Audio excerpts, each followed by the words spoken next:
মাওলা হুসাইন শহীদানে কারবালায় যেভাবে নির্মমভাবে হত্যা হয়েছে, ওনার হত্যার স্মরণে আমাদের বুক ফেটে যায়। ইয়াজিদ বাহিনী নির্মমভাবে হত্যা করেছে, সেই কারণেই ওই কারবালার প্রাঙ্গণটা আজকে আমরা ধরে রাখছি। আজকে এখন যেই শোক মিছিলটা বের হয়েছে, এটা শোক মিছিল, এটাকে জুলুস বলা হয়। এটা ইমাম হুসাইন যখন মৃত্যুবরণ করছেন, শাহাদাত বরণ করেছেন, সেই কারবালার প্রাঙ্গণে ইমাম হুসাইনকে যেভাবে রক্তাক্ত করে হত্যা করা হয়েছিলেন, সেই শোকটা আজকে আমরা তুলে ধরছি। পবিত্র মাহে মহরম হিসাবে আমরা এই জুলুস বের করি। পবিত্র মহরমটাকে আমরা অনেক মান্য করি।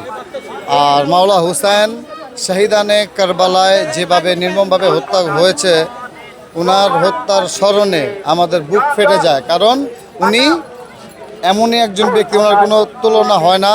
উনি সেই ব্যক্তি যিনি আখিরি পায়গাম্বার, আমাদের প্রিয় নবী হযরত মুহাম্মদ মুস্তাফা আহমদ মুস্তাফা সাল্লাল্লাহু আলাইহি সাল্লাম, ওনার নাতি জাইনাব বিবি ফাতেমা খায়রুন্নেসা ফাতেমাতু জাহরা, ওনার ছেলে হযরত আলী শেরে খোদা মাওলা আলী মুশকিল কুশা, সেই মাওলা আলীর ছেলে, ওনাকে কারবালার প্রাঙ্গণে ইয়াজিদ বাহিনী নির্মমভাবে হত্যা করেছে। সেই কারণেই আজকে আমরা ওই কারবালার প্রাঙ্গণটা আজকে আমরা ধরে রাখছি। আজকে এখন যেই শোক মিছিলটা বের হয়েছে, এটাকে জুলুস বলা হয়।